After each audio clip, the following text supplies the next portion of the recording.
Good evening, good afternoon, good middle of the night. I was thinking, Julia, everyone was quiet.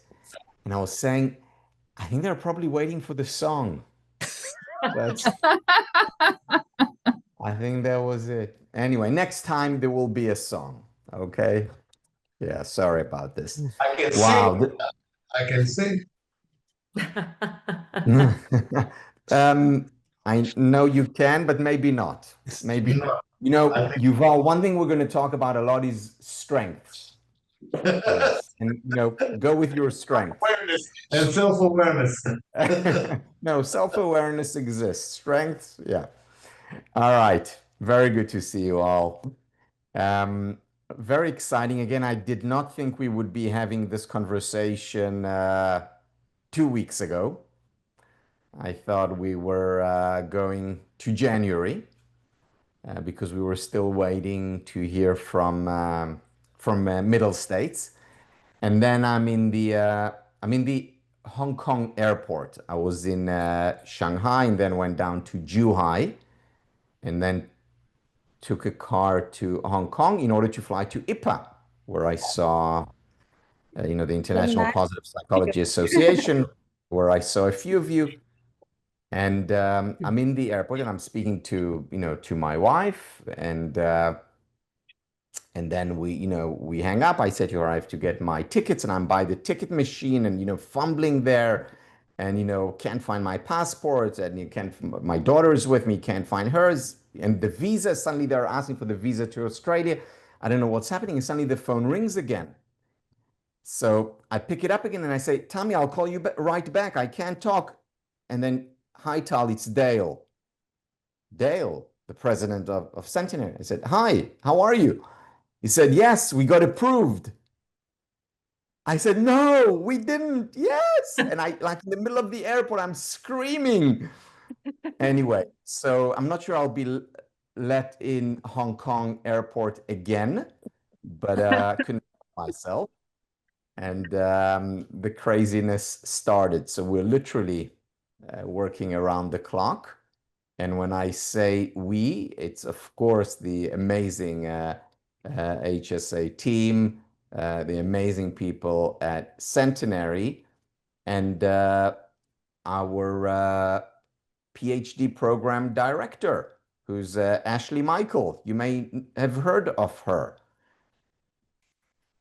Yes, so I think Ashley, more than anyone, has really been. This wouldn't happen without her. She was on top of things from the very beginning with middle stage, with Sentinel, with HSA, coordinating everything. So she's going to be with me, with us for this program. Ashley, do you want to say a word or two? I just want to say it is such a pleasure to see all of your beautiful faces and to embark on this new journey. So many of you are in the first and second cohort and understand what that is to enter into a new program with us and the co-collaboration and how meaningful it is to us and how meaningful it was to you. And I'm happy that we get to do this next step together. It's absolutely amazing. So looking forward to working with you in the next 4 years. Very exciting. So thanks, Ashley. And what I think we would do is I'll just very briefly introduce it. I think most of you have seen the website, but just maybe a little bit more meat on the skeleton, and then questions. Again, I'm, or maybe I'll put up a quote and then we can discuss it. We'll see where this all takes us. Okay, so what is the PhD going to look like? Those of you, and I know it's not all of you, but most of you on this call are graduates of the MA program. It's going to be quite similar in structure. So we are going to meet in person once a week for the 4 years. And it's not just going to be Ashley and me. It's going to be for most courses, again, the first round, it is going to be the two of us, but there are other courses, for example, statistics, We're going to bring in a different professor starting the second year. And I have someone in mind whom I've met with, not confirmed yet, so I can't use his name. But if it is him, it's going to be great. And if it's not him, it's going to be someone else who's great. This is what the courses are going to be like. 4 pillars for the PhD. Pillar number 1, teaching. As I've mentioned to many of you before, when I got my PhD, I did not take one class, one course in teaching. And one of the things that professors do is profess. And whether you're thinking of becoming a professor at a university or you want to profess in your organization, I think it's important to do courses on teaching, and that's teaching as a lecturer, as a presenter, public speaking. We're going to have a course on that, and we're going to have a course on running a discussion, and we're going to have courses on teaching in general that apply to your role as a parent as a teacher and a manager as a teacher. But we're going to do a lot of coursework on teaching, learning from great teachers, some of whom you know, some of whom I guarantee you've never heard of, but you're going to really enjoy meeting. Some extraordinary teachers from around the world. So that's one pillar. Every year for the first 3 years, you're going to take a course on teaching. Second pillar, research. Every PhD, certainly in the social sciences, but also in the humanities, will require research methods course. Here for us, research is both easier and more difficult than other PhDs. Easier because we're not just a social science or a physics or an economics PhD, we're interdisciplinary. So you're going to have much more freedom in terms of the research method that you will use for your dissertation. But that also makes it more difficult because you're going to be learning a lot about research methods. In fact, the first year, you're going to take a course on research methods. And, when I took a course on research methods as a psychologist, it was basically, there is qualitative and then there is quantitative. And this is what you're going to do. Not here. You're going to learn about quantitative statistics. You're going to learn about qualitative, which is about interviews and about ethnography, which means being a fly on the wall and observing. And you're going to learn about the one case study method of research, and they're all game. We want you to use the research method or methods that you enjoy for your dissertation. And if you really enjoy talking to people and learning, about 3 individuals in depth, that's amazing. Jean Piaget, the founder of developmental psychology, studied 3 children and changed the world with his understanding of children development. Abraham Maslow, Karen Horney, studied a handful of individuals and changed the world in terms of their understanding of psychology. So we want you, or you can, administer questionnaires, if that's where you're comfortable, to 1,000 people and analyze those statistically. That's fine too. But you are going to learn about different methods. You're going to learn from, great thinkers in this area. You're going to learn from each other, because by year 3, you'll already be doing research and you're going to share with one another and be, one another's beautiful enemies. So that's research methods. Second, again, every year, one course for the first 3 years, one course on research. That includes the first year research methods overview, second year univariate statistics, and third year more statistics. So you're going to know this material. Now, some of you, I know, like research. Others are not going to like it. We're going to make it in a very, we're going to teach it in a very accessible way. meaning it's all going to be applied so that you can think about reading the newspaper, and thanks to your understanding of statistics, you're going to understand the newspaper better. Again, this is like those of you, again, with the MA or graduates of the certificate program, it's all applied. How can it serve us better? One of my professors in college, whom I mentioned so often, Richard Hackman, picture right here, said to us, and many of us were not going into academia, certainly not as undergrads. He said the most important course you can take uh, if you want to be a manager is a course in statistics. And he taught us research methods, and it was the most useful course on management. And again, management, coaching, parenting, therapy, whatever. It's very much applied. Once again, first pillar on teaching. How can you become a better teacher? Second pillar on research. Third pillar, leadership. Again, you're going to be leaders. You are already leaders.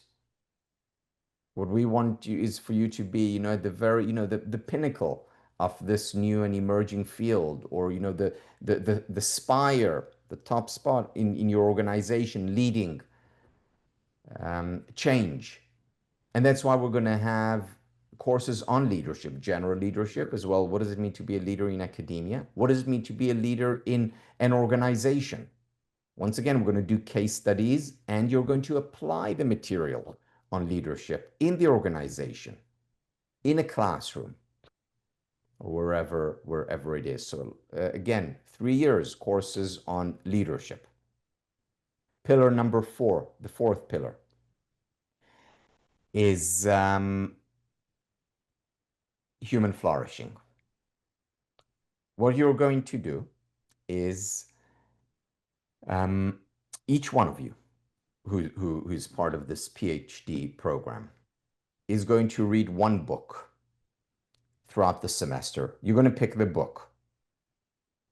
The book can be the Nicomachean Ethics, Aristotle. It could be Lao Tzu. It could be Marty Seligman on flourishing. It could be Alain de Botton, Religion for Atheists. It could be Karen Horney's Self-Analysis. It could be my favorite, Daniel Deronda by Marianne Evans, a novel. You'll choose a book, and throughout that course, 8 weeks, you will read and reread this book. At the end of the course, you will present on this book to your fellow journeyers. So you will be learning about different people's books, but you will become an expert on this book. I was just reading, just finished reading yesterday, a book by the School of Life, which is Alain de Botton's organization. And the book is called How to Simplify Your Life. And one of the things they talked about was how to simplify your relationships, how to simplify your work, how to simplify your day-to-day, also how to simplify your reading. And they talked about, and I can't remember his name, I'm going to look it up again, the intellectual of the Renaissance era, pre-Da Vinci. And there's and Alain de Botton, or the author of this book, Simplify Your Life, shared a painting of this intellectual. So he's sitting there in his room, and behind him is his bookshelf. Again, the intellectual of that era. And he has on his bookshelf 8 books. So obviously the Bible was there, and then maybe a few philosophy books, and that's the intellectual. And the point of this discussion around this picture is that to be an intellectual, you don't need to read 1,000 books. And in our culture today, there is a pressure to read a great deal. What's more important is not the quantity, but the quality of your reading. And again, we talked about this. Remember, under intellectual well-being, it's about deep learning.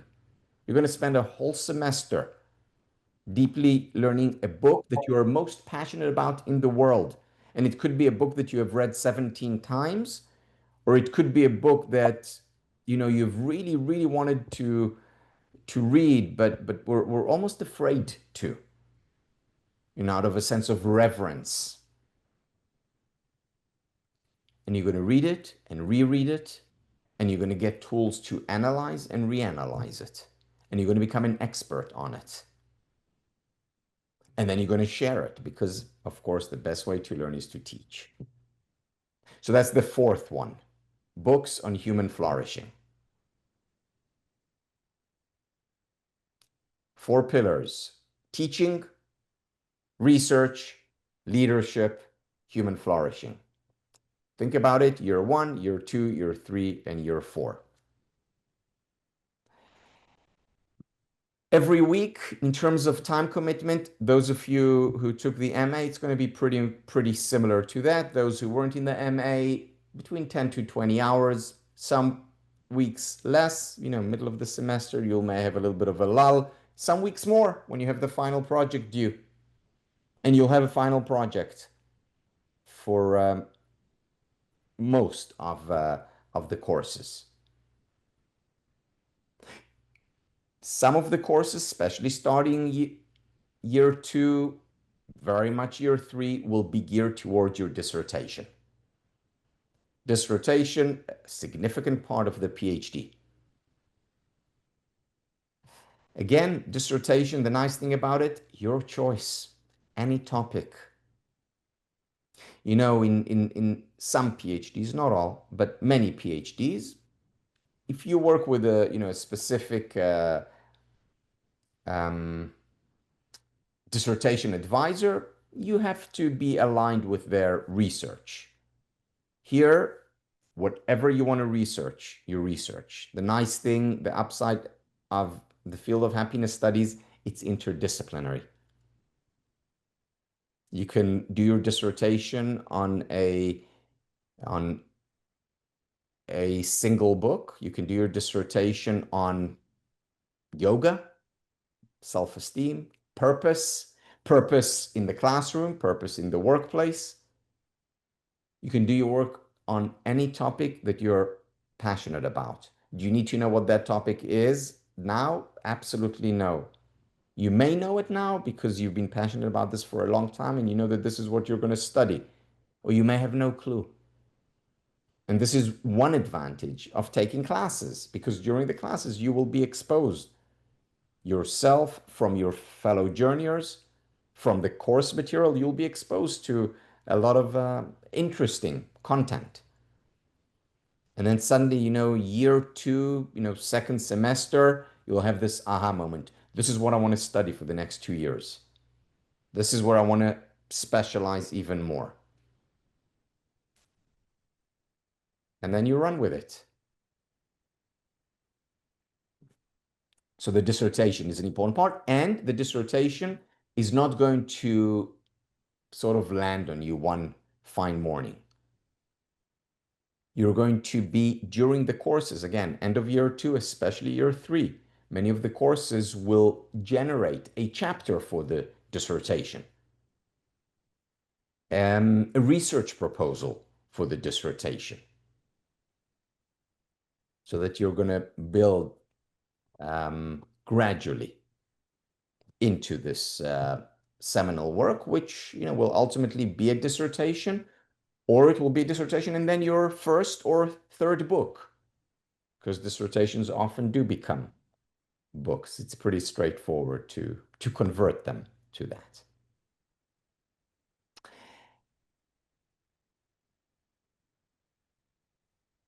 I think that's all I want to say for now.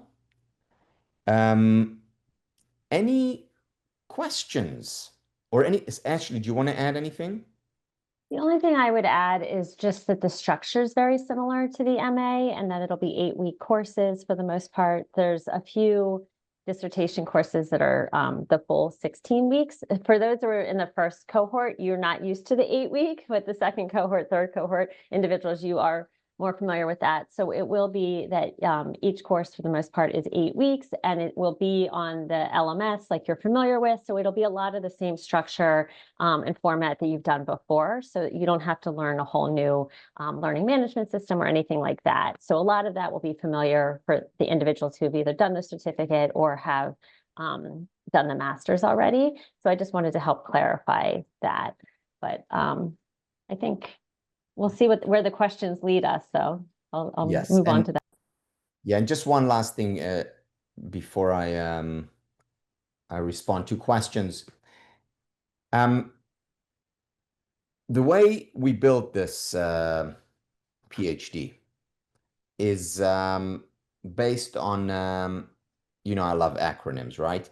Based on the 3 A's. First of all, the first A stands for academic, or more specifically, academically rigorous. Again, you're going to read stuff, and there's not going to be a great volume of reading, but there is going to be some, pretty serious reading, challenging reading. And we're going to read, academic papers, and much more so than the MA even. So it's the first A is academic. The second, accessible. Our role as a teacher is to make it accessible to you, meaning engaging and interesting every week of the 3-year coursework. And I very much hope that you will see your role as making your area of expertise, whatever you decide to do your research on, accessible. Why accessible? Because we get then to the third A, which is applied. Again, yes, this is a PhD, a doctorate in philosophy. And for many people, that means, oh, esoteric, detached. As you know, this is not our approach by any stretch. It's very much applied. So if you do your, dissertation or your classwork on purpose, okay, so what do we do with that? Where do we apply it? In what context? First of all, the self, it's most personal, is most general, and then in the classroom or in the organization or with my coachees. If you do your, if your book that you're reading is, Jane Austen's, Emma, okay, so what's the relevance for it for modern day relationships? How can you apply it to your relationship or to, Jane and Joe next door? We're very much about applying it for the PhD too, for your dissertation for each of the courses. All right. Lisa, any comments on the text? Yeah, I had a question, being in the first cohort, MA program. The courses were structured differently. You say they're going to be the 8-week courses. How many courses at a time does that include? One. Oh, That's just one of the lessons we learned from the first cohort. And again, my apologies once more, where we had 2 running in parallel, and we just didn't feel like it went great. And I think you learned a lot, and we learned a lot. We think it's better to have one course at a time so that there's more depth. Again, it's more aligned with our philosophy of deep learning. yeah. So one course at a time, 8 weeks, Nothing to apologize there. It was probably the best experience of my life. So you just made it better. Thank you. One other Thank you. question is quickly, part of human flourishing for me is making sure my husband is still happy with me. And as far as like, as most of us are adults and working adults, things like that, want to travel for a week or something, are there ways, are we going to be able to do that again Yeah. where we tell the professor ahead of time and Exactly. MA, think MA. You know, what happened there will be the same. Again, you'll just let us know. We can open the classroom a week earlier or, even 2 weeks. We know what's coming ahead. That's not a problem. okay, Yeah. thank you. Thank you. And yes, we want, I know they say, happy wife, happy life, but they should find a rhyme for husband as well. Yes, thank you. Sophia.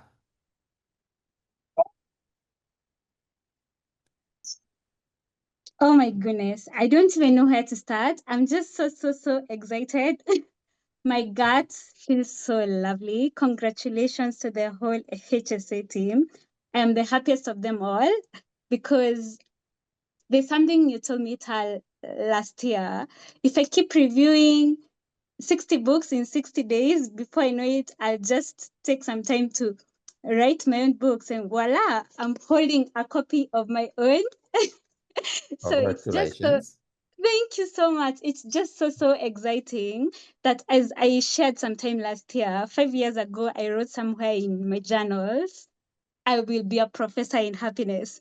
So right now, it will only be my excuse to not show up. But then I didn't even know anything about HSA.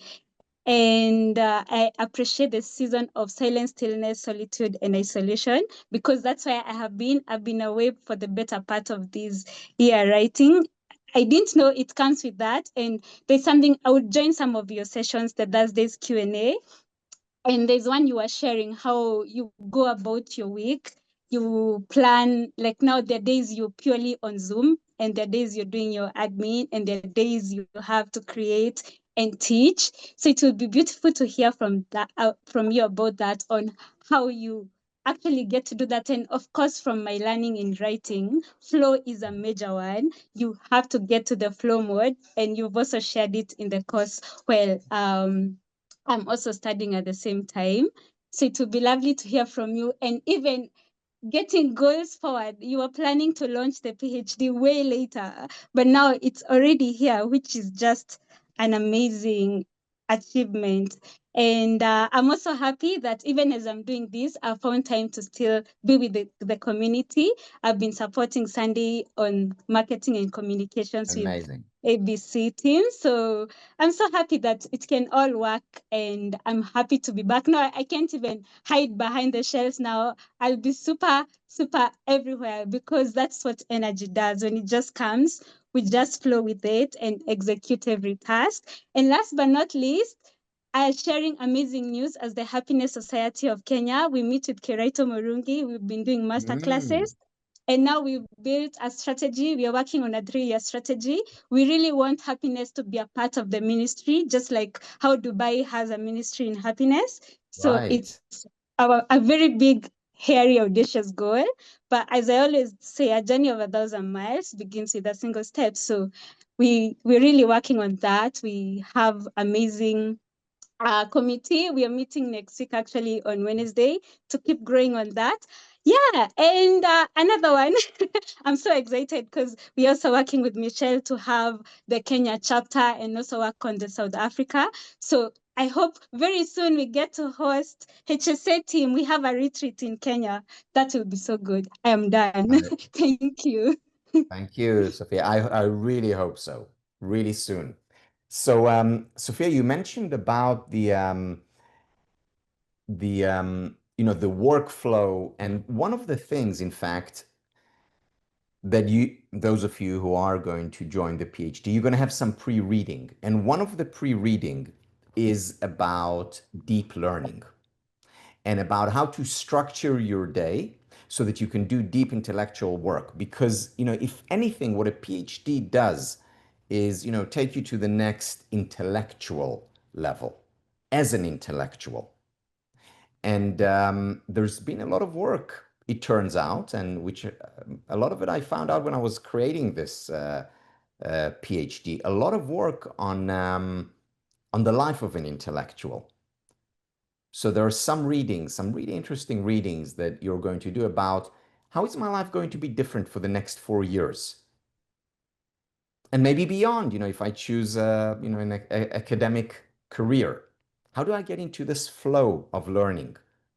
What does an intellectual life look like? And how do I add it on so that my husband is still happy and that, I can still, go to work every day? Challenging, but I must say, exciting. So yes, Sophia, a lot more on that soon. Thank you for sharing.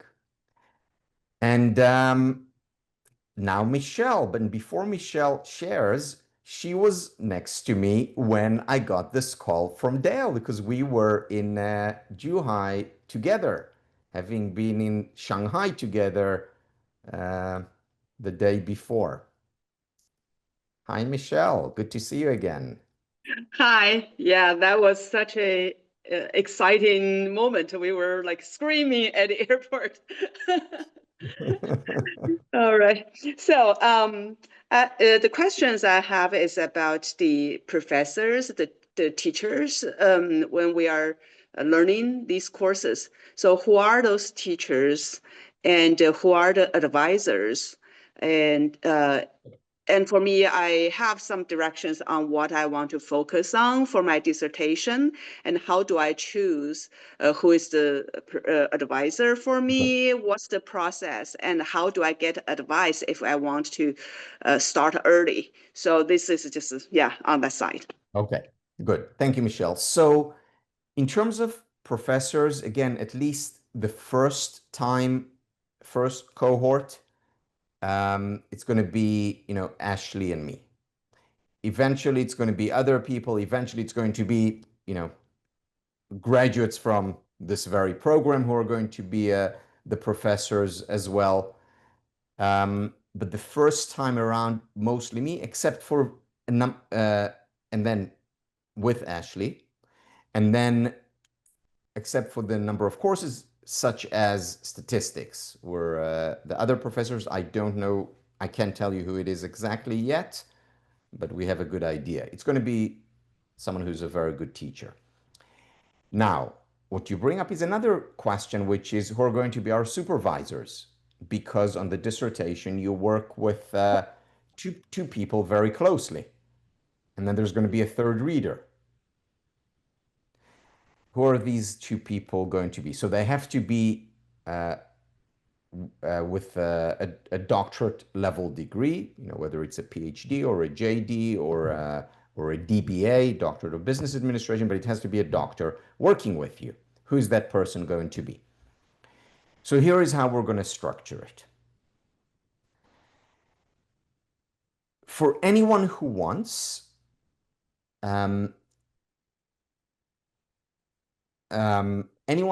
you don't have to, but if you want, you can meet with me around your dissertation. A number of times. I won't be officially on your committee because I can't be on 25 committees.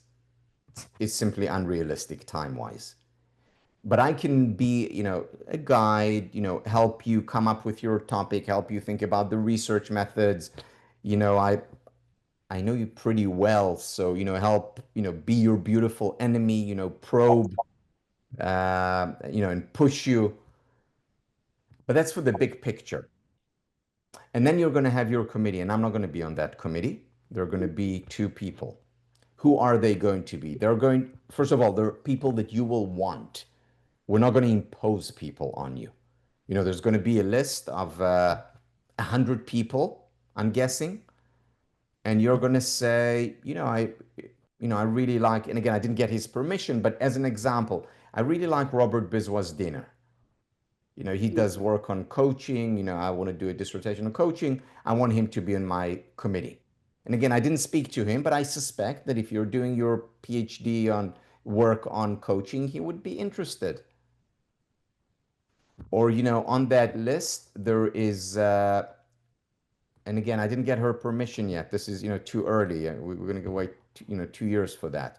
But, Hisla Bates, she's a medical doctor who's done incredible work applying positive psychology in healthcare.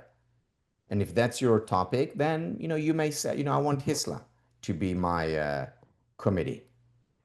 Or, and again, I didn't get his permission, Michelle, you know him well, Professor Peng from Tsinghua, because he does cross-cultural research. That's what I'm interested in. So I'm going to approach him, and we're going to approach him for you, with you. And for most of you, I suspect you will create a dream team for your committee. Why? Because there are not that many PhD in this field. And when I say this field, I'm including positive psychology. I mean, Ashley, how many students are there at Claremont PhD program every year? What, like 10, maybe? Like most PhD programs have like 6 or 10, something like Yeah, that. exactly. So, and there are no positive psychology PhD programs, let alone happiness studies. So I think there'll be a great deal of interest from PhDs around the world. I don't think I know. There's a great deal of interest to support dissertations and research in this field. I just, 2 days ago, I got an email from, I can't see all of you on my screen. I don't know if Bianca, not Bianca from Brazil is here. I don't think she's here. Anyway, she introduced me to this resort place. And the resort place does longevity stuff, and they do healthy living stuff, and they're really interested in doing research.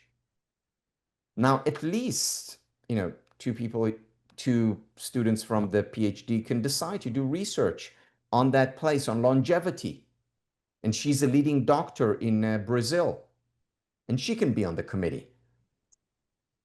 So, Michelle, really, I don't know who your committee will be, but I just know that the sky's the limit in terms of finding the right people for you.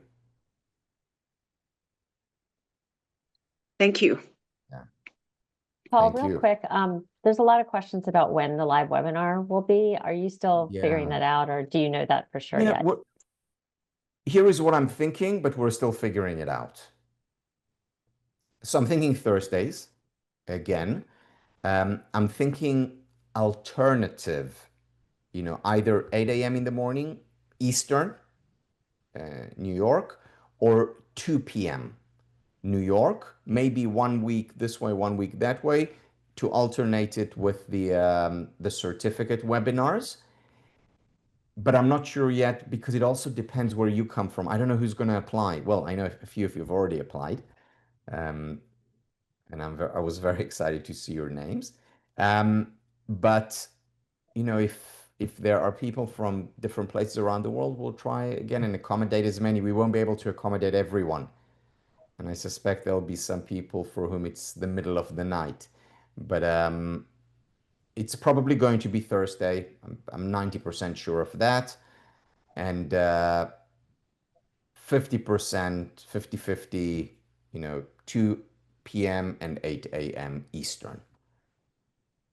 So again, do your math in terms of where you are.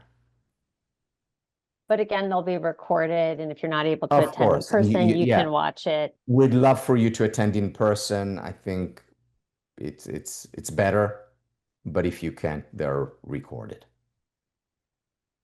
And it'll be 90 minutes as well. That's another question that's popping up, 90 correct? minutes. Yeah. Same structure, yes. Ronel from South Africa. Thank Hi. you, Saul. I just want to ask, we have touched on it in last week's master's class, but for us who have started now with the master's in May, when exactly can we apply for the cohort starting in 2027, or do we need to wait for 2028? Or if you can maybe just clarify that, please. Yeah, good question.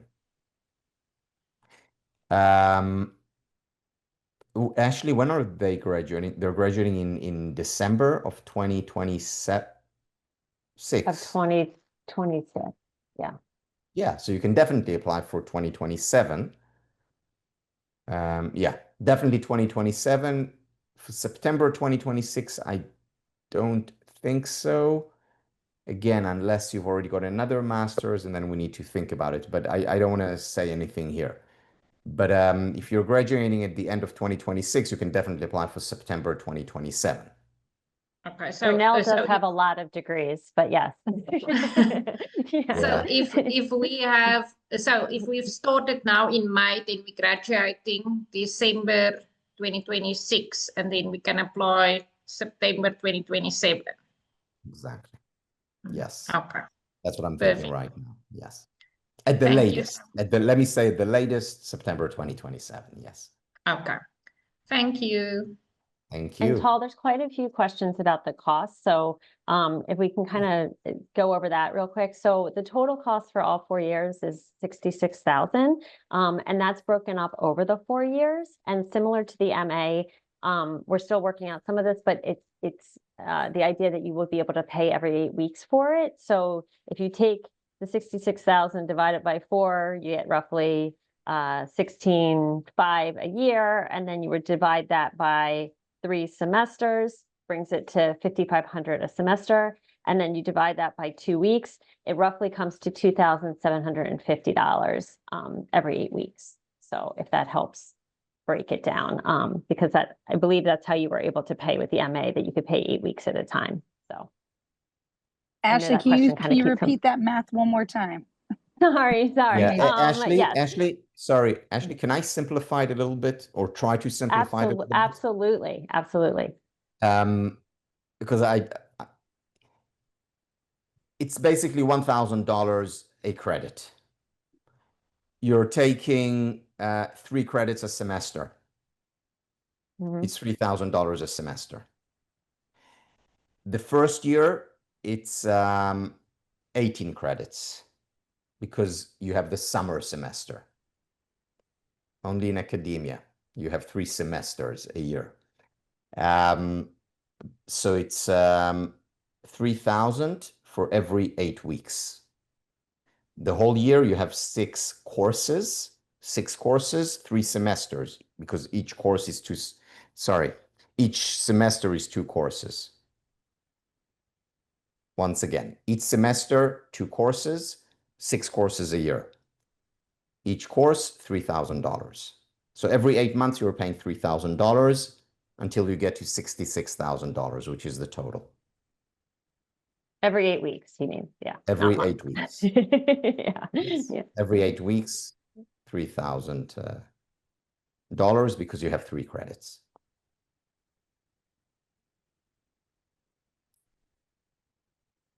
All right. Itai.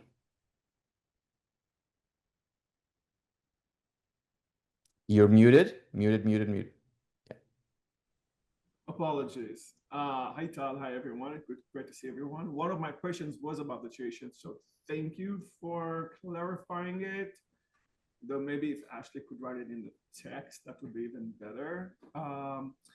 Can you clarify? I think you mentioned about research and maybe also publishing. What are the requirements during the program for research and publishing? And also, time management, you said it's about 10 to 20 hours a week. Is there any break between the semesters? Thank you. Yeah. Ashley, do you want to take this? Are there any breaks between the semesters?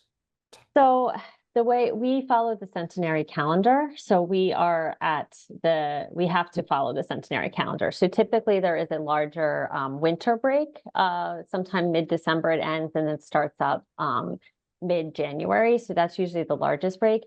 It really depends on how they've structured the calendar. Sometimes there's a week break in the summer, sometimes there isn't. When the classes go directly end Sunday, August 24th and start Monday, August 25th, we try to build in a few days break in terms of the curriculum ourselves and how the due dates are scheduled so that we give you a little bit more of a time in between, but they do sometimes run fairly close together. And the semesters go fall, spring, summer, just like the MA. So it is a continuous. Does that answer all your questions, Itai, with that? you have any other? Yeah, I think so. So if the first one starts on August 25th, correct? Mm-hmm. Correct, yes. So when will the first semester end and the next one start? Okay, so for example, go ahead, Tal, if you want to answer it. Yeah, Or no, no. I know if you want me to. If you have the dates, yeah. Yeah, I'm obsessed with the calendar, Itai. Yeah, So but go ahead, Tal. You'll have the break between mid-December and mid-January, essentially, or the Mhm. 20th of January is when you start. So just over a month break between semester 1 and semester 2. And remember, each semester is 2 courses because each semester is 16 weeks long and each course is 8 weeks long. So you're doing 3 credits in 8 weeks, and then the following 8 weeks, you're doing 3 more credits. The first 8 weeks is on teaching. The second 8 weeks is statistics. Then you have a break. The third 8 weeks is leadership. The fourth 8 weeks, human flourishing, that one book. Perfect. So each course is on its own. Yes. Correct. Okay. And what about like the research and publishing? So all the statistics courses will be focused on research and publishing. So for instance, your second year course, which is univariate statistics, you will design a study. First year course on research methods, you will identify a research method and you will, or 2 research methods, and you will design a study. So a lot of the PhD is geared towards the research. I mean, that's the nature of the PhD. Now we'll do it in an applied way. First of all, because you have 3 other courses each semester, each year, but also because even the research for many of you will be applied research. You know, how can I test this in the workplace, for instance, or as a coach? How can I test this?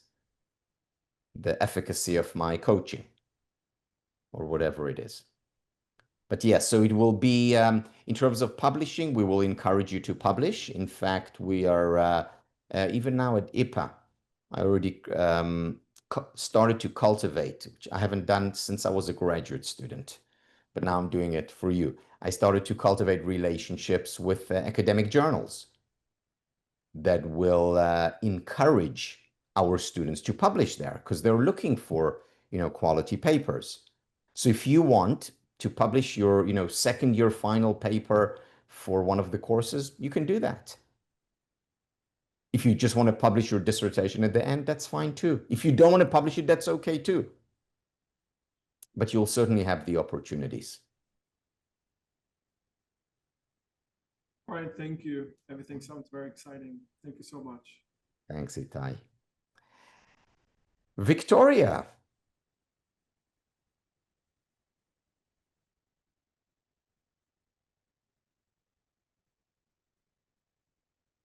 Sorry, I could not get unmuted.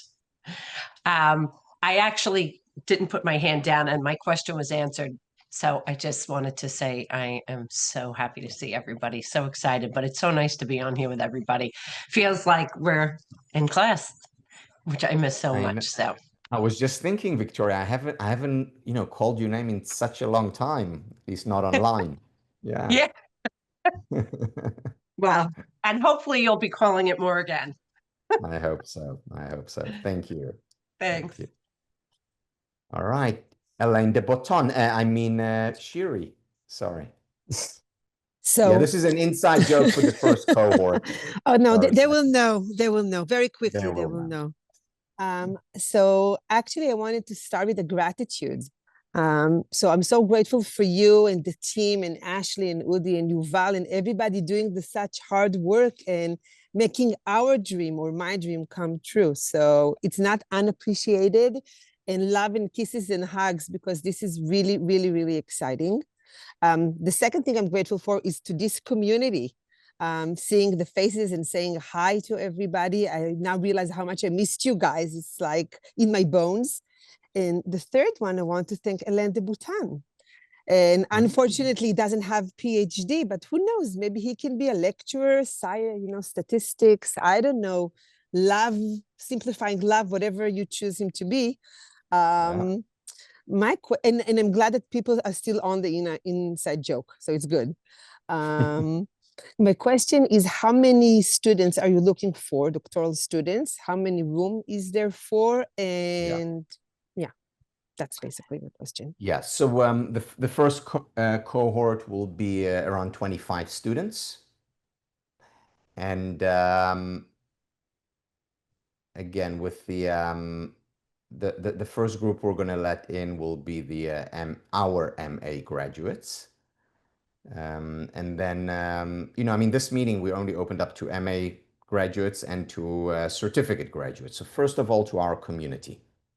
If after our community gets in, there are still additional spots, we'll open it up to the MAP, Masters in Applied Positive Psychology community, or the Mastered in Applied Positive Leadership graduates, because there are a few programs around the world. But first and foremost, we're opening it to our community. Basically, we see it if you want to deepen your studies in this field, and then we may have outsiders. We'll see. We'll let them in. But 25 each cohort.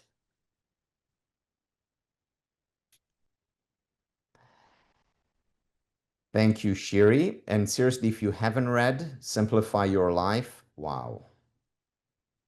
Amazing. Elaine de Botton at his best. Christiana, hello. Hello, Tal. Great to be here, participating in this meeting. So happy to learn about the PhD program. Yuval, Ashley, and knowing everyone, their hard work, they put it to realize, to accomplish this dream. So congratulations, first of all.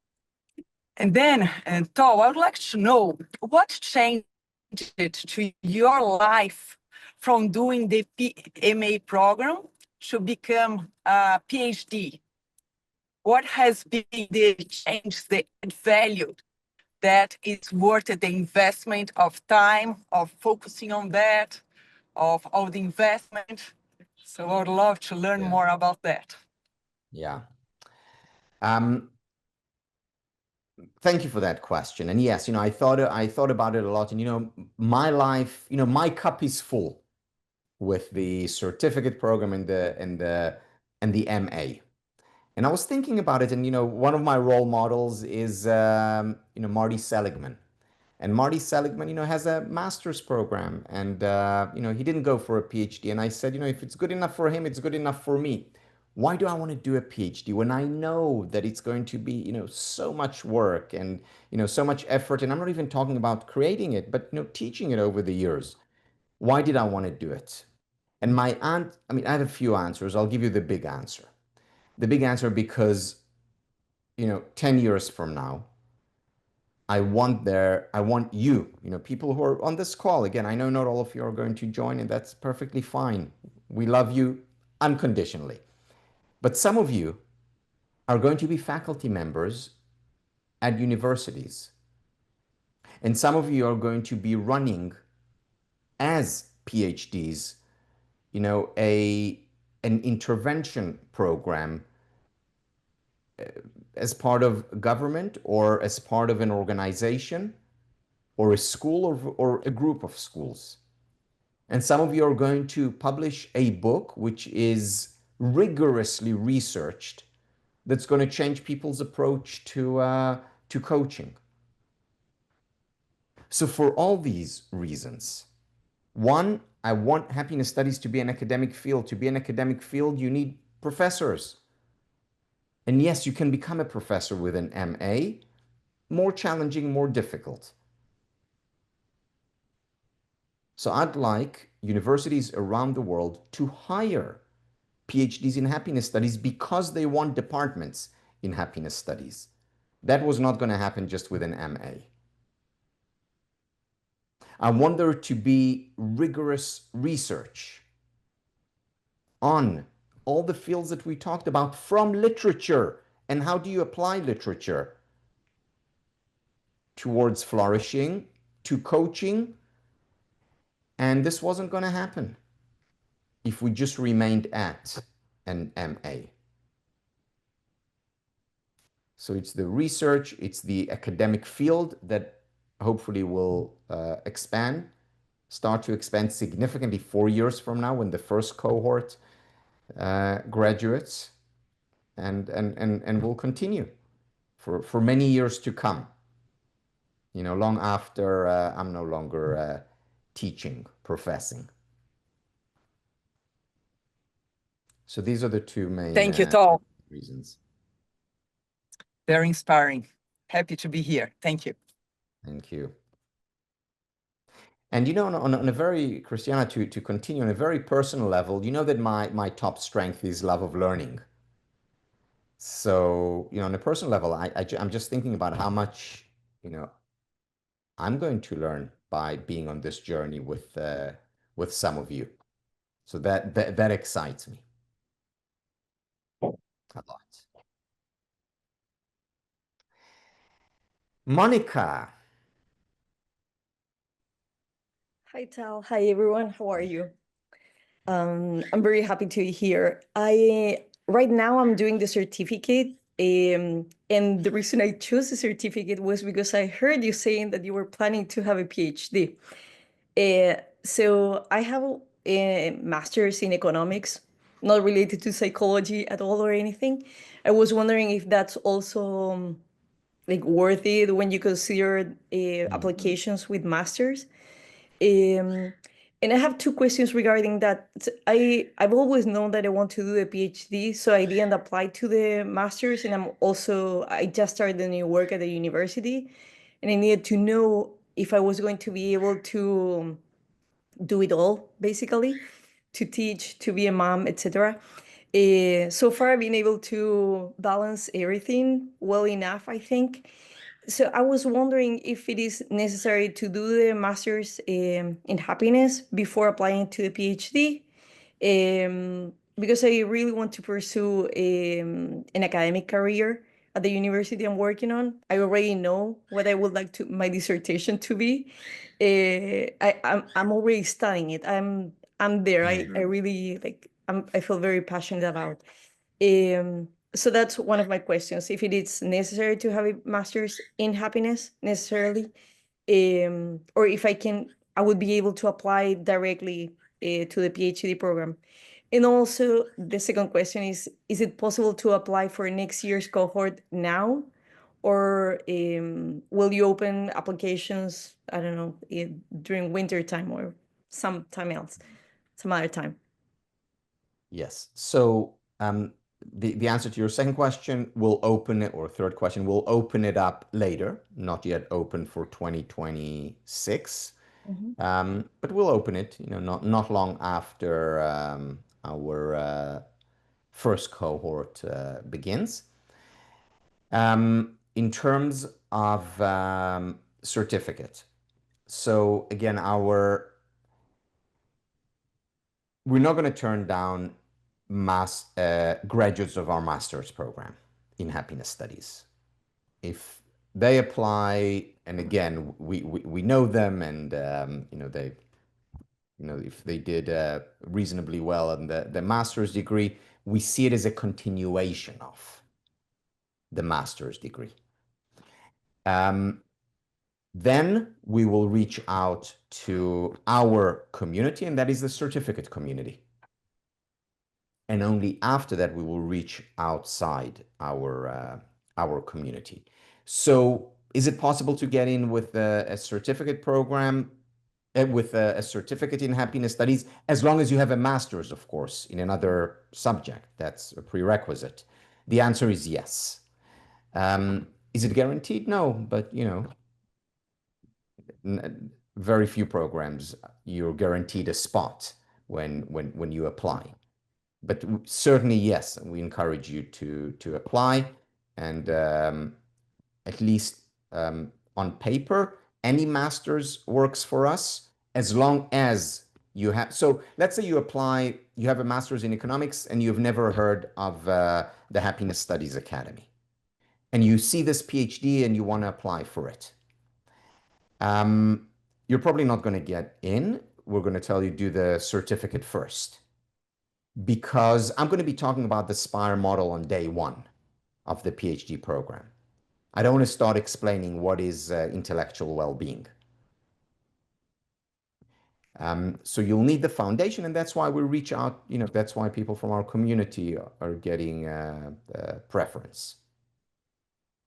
But given that you have the certificate, then absolutely apply. Thank you so much. I'm thrilled, all I can say. Thank you. Thank you, Monica. Thank you. Chanel, good to see you. So good to see you, Tal, and everyone else. I cannot even explain. I feel like I've got a warm blanket on and I'm just home. I remember when I signed up for the master's, I was like, 18 months is so long. But I'm so excited about the PhD program being 4 years. I feel like it'll be just the right amount of time because I miss you guys so much. So I have two questions for you, Tal. Please. One being, this seems very educational heavy, and when you talk about your vision to have professors, will this be a social science PhD or an education PhD? Yeah. And then second question is, why happiness studies and not human flourishing? Yeah. So, so first of all, this is a PhD, not an EDD. Which is important because if it was an EDD, we could have had this program a year ago. Would have been a lot easier. Why? Because Centenary already has an EDD. So we could have just basically had happiness studies behind the EDD and happiness studies and would have been all set. I insisted on a PhD. Why? An EDD is a doctorate degree, and it's a great doctorate degree. And in fact, when I graduated with my undergrad and was thinking of becoming a professor, I went to this very guy right here, Richard Hackman, my mentor. And I said to him, Richard, I'm thinking of actually applying for an EDD rather than a PhD. I said, I think it may be, because I'm interested in education. And he said, look, Tal, an EDD is great and you would do great if you get it, but I would recommend a PhD for a simple reason.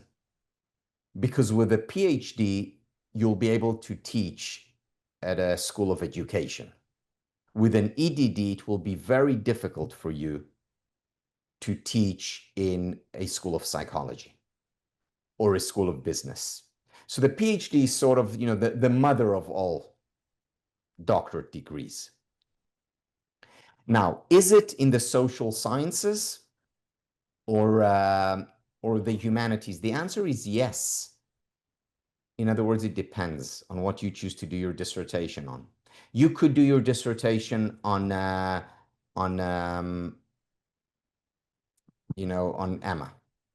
Jane Austen's Emma. And then it's an English dissertation. And you will get, and in fact, if you do decide to do it on a novel, I have just the right committee for you because there are some great people at Centenary actually in the field of literature. But if you decide to do research on, the first month of recruits on at West Point, whatever, then that's a social science dissertation. And then it's a social sciences. You will get the tools to for social science and for the humanities. What you choose to focus on, that will be up to you. Wonderful. Thanks, Tal. And then next, I remember you were mentioning that you were hoping that this was a PhD in human flourishing. Yes, human flourishing, and then, yes. We debated literally until the last minute, and we actually, we polled people, and you were split, and we decided to go with happiness studies, we could have just as well gone with human flourishing. And I know many of you, so it wasn't a small minority who preferred human flourishing, but we ended up going with happiness studies.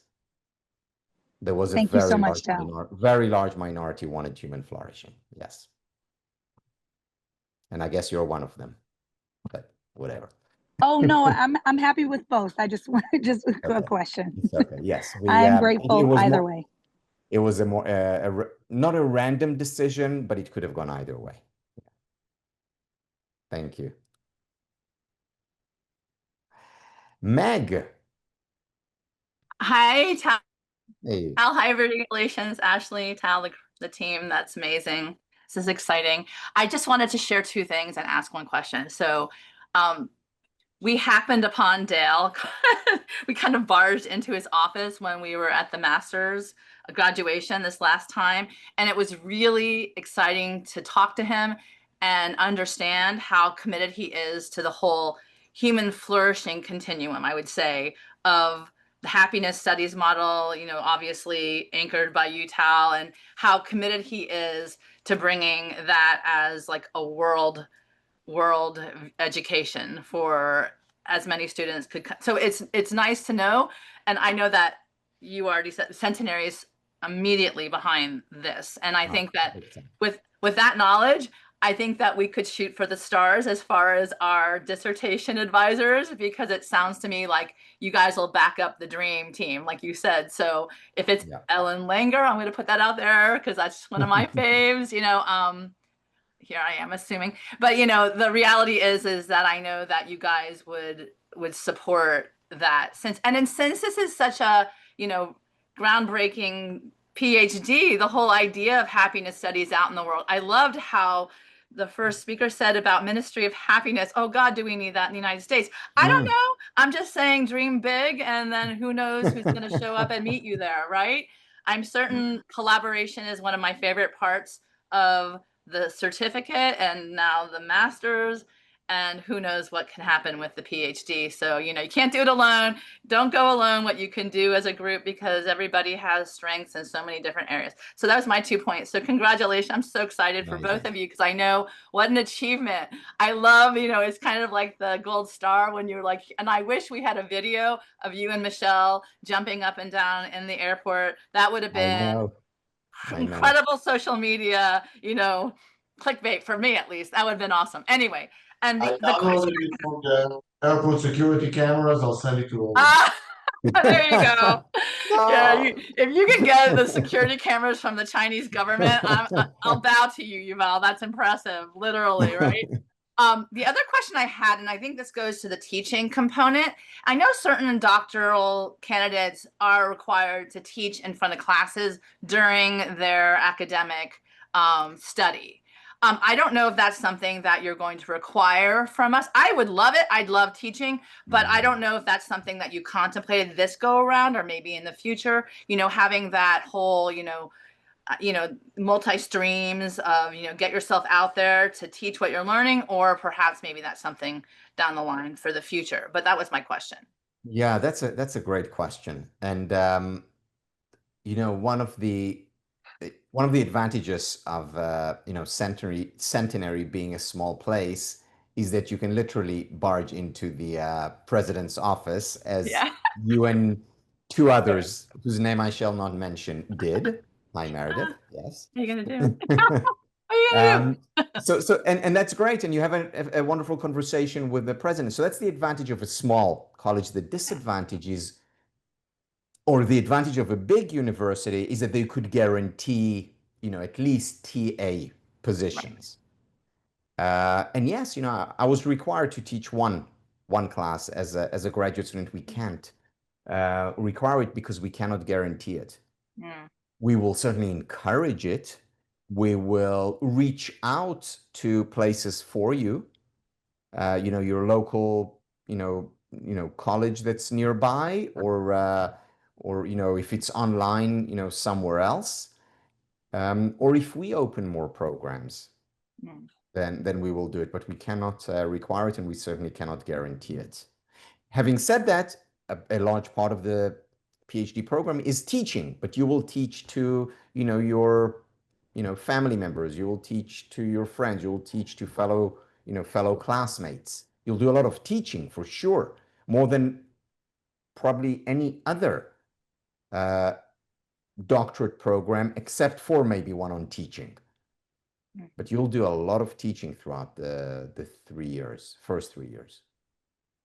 Well, I will say this before I go. When the door is open, if you don't walk through it, then it's what? An lost opportunity. So anyway, on that Exactly. note. Glad you did. And Dale is glad you did. So, all right. Lauren, hello. Hi, how are y'all? It's so nice to see everybody. So exciting.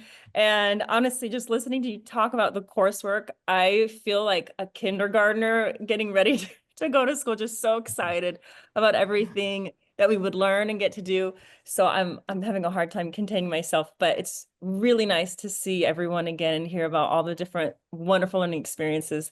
Actually, part of my question was what Meg just talked about, is teaching opportunities as well. And so I guess you answered the question in different universities, wherever we're at, if that would be an opportunity. But if you, like you said, that you would reach out and different things like that. It does sound like, and I believe there's a lot of excitement. So I know that you said you have 25 slots about approximately. Once those get filled, presuming, because there's a lot of very qualified applicants. For people that don't get in, will there be kind of any other stepping stones or opportunities before the next application? For example, I know we have certificate programs with HSA, or maybe other learning or teaching opportunities, or I guess, do you have any thoughts on that? Yeah. So again, I'm not sure I'm answering your question, but let's say you hypothetically hasn't happened. I'm not sure it will happen, but let's say hypothetically we have 25 committed students from the MA program, and there are 10 other MA students. And by the way, if that happens, it will only happen this year because there are 2 cohorts that are applying, first and second. From now on, it will be every year, so we'll be aligned. If that happens, I mean, we could allow an extra, couple of students to, so it's more than 25. Yes, I know Ashley is very happy about that. Means a lot more work, but we could do that, or spill over to next year, and then you'll be first in line. Oh, so that you kind of get to roll over, I guess. Exactly. Okay. Again, we don't want to get to the stage where we're saying to our MA student, you can't continue for a PhD. We don't want to get to that stage. So we'll think of, again, these are the 2 easy solutions. We'll take in, 28 instead of 25.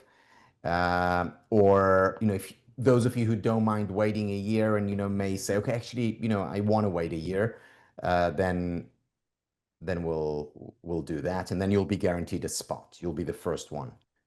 But you won't be as involved the second year and so on, right? Second year, I'll probably be involved. Third year, again, that's a long time from now. I don't know. Okay. But Okay, first 2 thank you. years, I'm all in. Okay. I'm super excited. Congratulations for you and everybody else that I know y'all been working so hard. So Thank happy you, for you. Lauren. Thank you. Iris.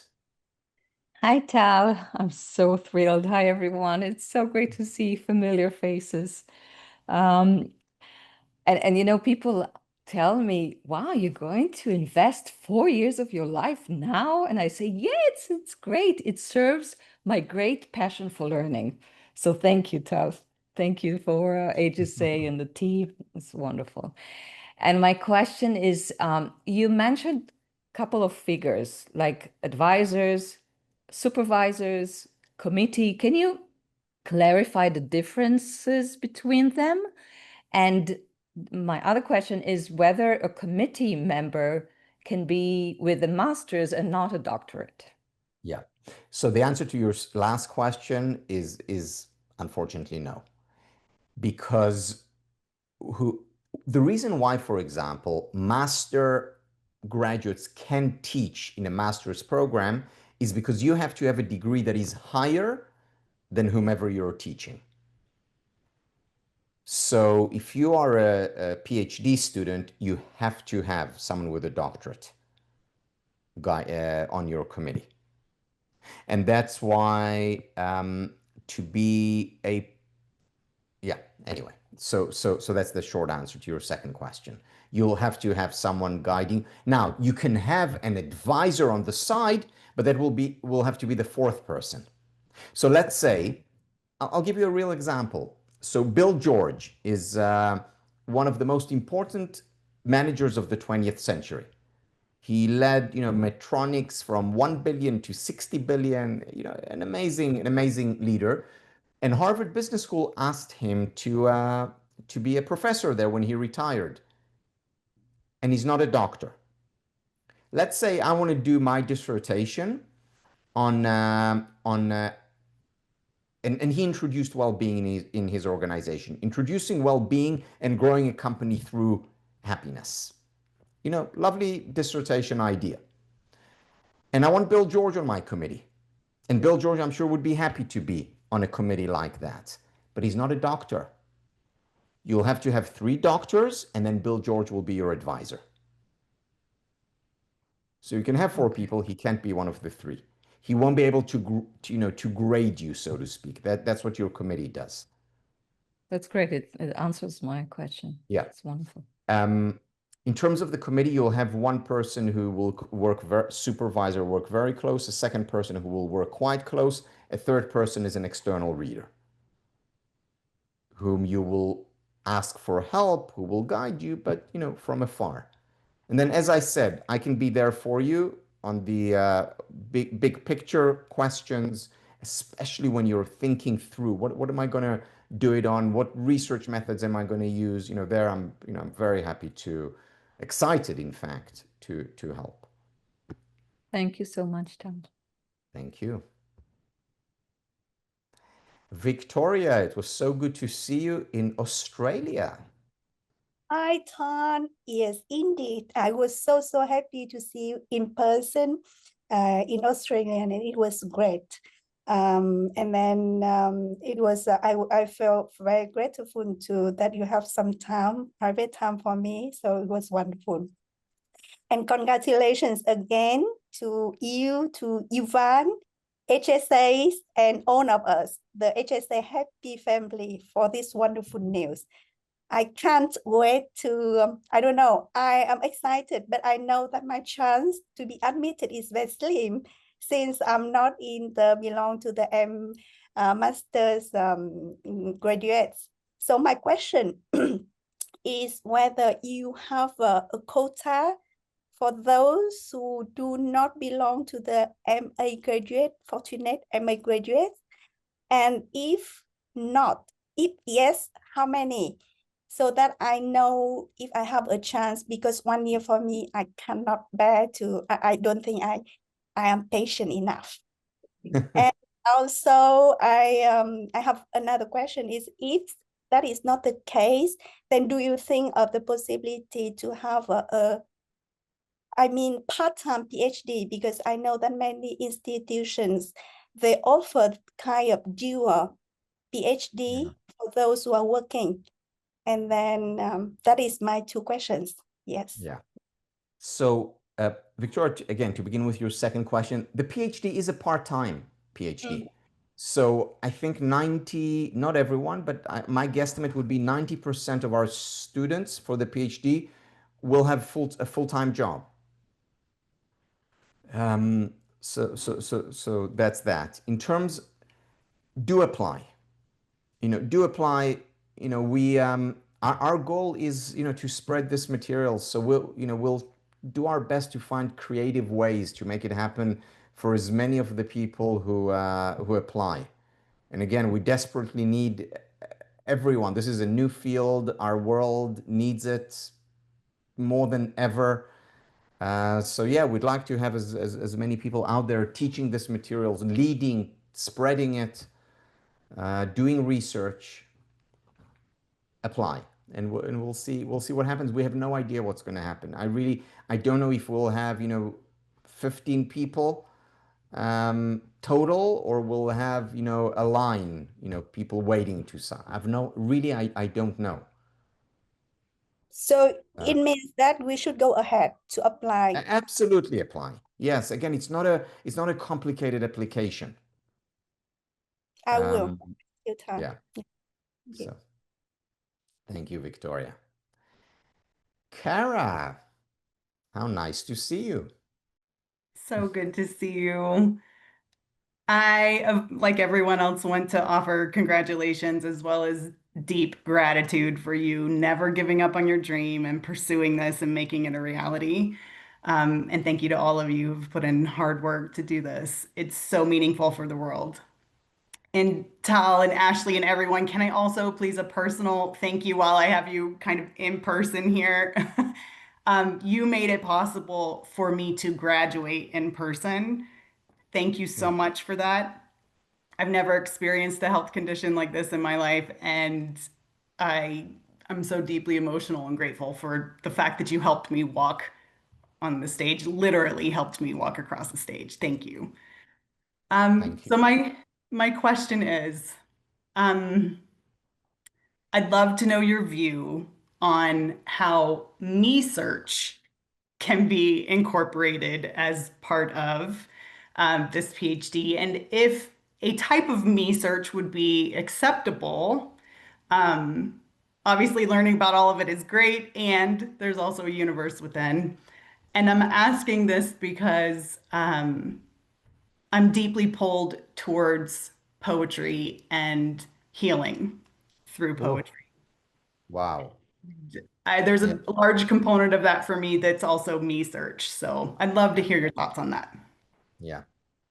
Okay, so coincidence or not, yesterday I was putting the finishing touches on a paper that I'm writing for the speech. Again, most of what you'll read is not my stuff, of course, but there was one paper that was very important for me to write.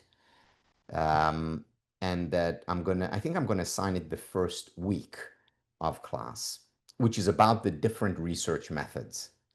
Because again, you're not coming in and saying, yeah, there's qualitative, and here is the quantitative, which is what you're going to do. You're really going to be exposed to different methods, and we're going to encourage you to follow your passions and your strengths in terms of the research method. And one research method that I write about is me search. Good. Because it's underutilized in today's psychology programs. And I'm emphasizing today because if you think about it, some of the greatest psychologists of all time, first and foremost, engaged in me search. They looked within. Maslow said, those who look in, he who has looked into the depth of his own mind has looked into the depth of all minds. C.S. Lewis, the great theologian, said, there is only one reality that we have direct access to, and that's our own. So we're going to really encourage a lot of me search as part of this dissertation. Now, talking about, so yesterday I was working on this paper. I'm almost done with it. This morning I get up and I look at my emails, and I get an email from someone whose name I don't remember, but she has her PhD in bibliotherapy with a focus on poetry, healing through poetry. So Kara, I'm thinking you have your first person already. And again, I don't know how she is, who she is even, but yes, of course. What an amazing topic. Whether it's, other people's poetry, and I know, or your own poetry through writing, healing through writing poetry. What a gift. Yeah. Thank you for sharing, and Kara, I know not just for me, for us, it was very moving to to have you there walk across that stage. So, thank you. Lisa, hello. Hi again. I had one more question. Yes, It's about the please. dissertation. However, I wanted to just mention quickly how you were talking about teaching and bringing it into universities. Yeah. I took our what we learned from our master's program, and my daughter, who's a university student, was so interested in it. So she was diving into our MA material, and she's an education student, and she has now developed a group and a program at the university there, and she's teaching it to other, Wow. and so Amazing. and now the university is interested, and I wanted to work with them. Amazing. When this popped up, this opportunity, got approved. So I'm hoping that we can take it into the university there, and I'd love to teach. The question about the dissertation. I've had something in mind for a long time, but it would be a longitudinal type of a thing. Would there be like, I mean, a way to, obviously within the 3 year, 2-3 years when you're working on a dissertation there, it's too short of a time to do that longitudinal. However, would someone be able to help adapt that to a short term and then continue it on? Absolutely. Absolutely. So, first of all, if you want to take longer with the dissertation, you can, but I'm assuming you would want to graduate as soon as as early as possible, and then you'll just continue it after. So it will be I think of the leading journal in social psychology is the JPSP, Journal of Personality and Social Psychology, and very often the articles that they publish have multiple studies. So, for your dissertation, it could be the first study. And then, 2 years later, you have your second study, which is longitudinal. And longitudinal can be 1 year. Longitudinal can be 50 years. But you can certainly get enough content material to graduate and then still continue working on it beyond. Okay. Yeah. Thank you. And just about so wonderful news about about your daughter in the School of Education. And again, I go back to what I said earlier and what Richard Hackman said to me. I hope that you as the PhDs will find your ways into different departments. So yeah, hopefully some of you will create or help create a School of Happiness Studies in your university or a department of happiness studies. And others will become professors of human flourishing or happiness or positive psychology, which you could do in a school of education or at a business school. And this I have no doubt about. In the future, there'll be more demand in these schools for the field of well-being, broadly defined. So either, again, a School of Happiness Studies, which I hope many of them will be created, just like there are schools or Department of Psychology. At the same time, there are also psychologists who are teaching in a school of education or in a business school or in a school of government. And I hope that many of you will also find yourself in these different schools, because it's relevant for all time. I mean, we've talked about it many times. It's relevant for all these fields of study: business, education, government, the list, psychology, the list goes on. Thank you, Lisa. Please keep me posted about this course and let me know if I can help.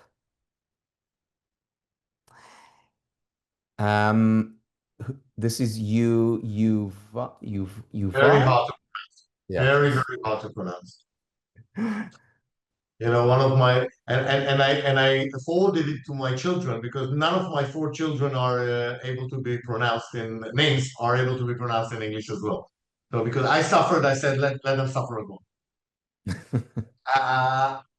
I'm jumping in in order to maybe help a little bit with the clarity of who gets in and why and when, the first thing that Good. we had to decide once we got accredited, and Tal was jumping up and down, and Michelle was trying to calm him down in the airport. Then they both called me together, and I realized that I need to calm Michelle down. It was a whole thing. Anyway, the first thing we had to decide is, when do we open? Yes, we got the accreditation. We could have opened right now, the end of August, fall semester. That's what we're doing. Open with the next semester or semester after that. We were not sure how much time do we need in order to be fully ready and prepared. Pedagogically, we were prepared. Tal was telling me, look, I'm ready. I've been doing that for the past years. I'm fully ready for that. Not a problem. Administrative wise, we are ready as well. I think we can take that challenge. So we were ready to open right away. The only problem was that we weren't sure that we can, what will happen with the cohort that we need to fill, because we need to let people know that 2 months from now they're starting their PhD. This is very fast. So we don't know. There's many questions also in our mind, because we're not sure how many people will get in, who will be those people. We open it up for now for the MA and certificate to apply, MA graduate and certificate program graduate to apply. We're waiting to see the applications. Also questions like the exact hour. We're not sure. Again, when are you from the world? We'll see the entire group, and we will try to accommodate their needs. So the same here with who gets in. So maybe, let's say now it's July 16th, so 2 weeks from now we're closing application. 2 weeks from now we're closing application. I can tell you from the kitchen, let you in the kitchen, we have already a few applicants who are admitted, and some of them were already accepted, although they don't even know it yet, because we haven't sent them an acceptance letter yet. We're working on that. So it's all happening very, very fast. We know we want the first group of 25. We need your help. If you've decided, if this is what you want to do, as soon as possible, submit your application. That will help get you in. For example, in the next 2 weeks, we'll have 20 applicants from the MA, 5 from the certificate program. We will close application with those 25. And then a week after, another MA graduate will say, yeah, I was in the case creating my, we don't know that. And that might be too late, and we will wait for next year. So again, try to be as fast as possible. If you decided to join this program, send your application, and that will help us see the numbers and understand what we're dealing with, what we're facing, and make the best decisions. Some of you will probably be accepted to the next cohort. Some of you, I'm not sure, but it really depends on when you submitted, and when did we receive it, and and the background and everything. So I really need your help to be as fast as possible with that. Yeah. So as soon as you decide, and again, the application is simple. It's pretty straightforward. For the MA, very simple, because you don't even need your transcript, and you don't need letters of recommendation. We know you pretty well. So if you know that you want it, just go for it. If you're not sure, you're not sure. It's fine. And 2 weeks is not a lot of time to prepare the material needed for the submission, and so if you've decided, just try to do it as fast as possible, and we'll know what we're facing with that. We might, as Tal said, when we see large numbers, we might enlarge the group a little bit. We have a little bit. Yeah, very little. We have little room for adjustment. So again, really depends on you. That was a factor that was not with us on the call, you guys.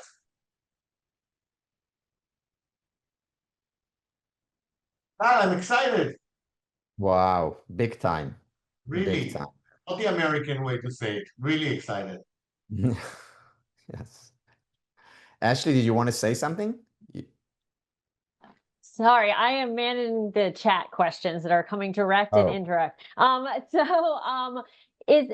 tried to answer all the questions. If you have any additional questions, of course, you can raise your hand real quick or reach out to us, outside of here. But yes, just excited and submit, like Tal and Yuval had said, a lot of the requirements that you had to submit, transcripts, letters of recommendation, and also the English proficiency, we have waived for MA graduates. So if you are an MA graduate, you don't have to submit all of that like you probably had to do before. So it is very streamlined. If you are not an MA graduate, then you do have to submit that information. So that's just to know for the application. But yeah, it's been amazing to see you all. This is a very wonderful preview for the future. Yes. Amazing to see you all.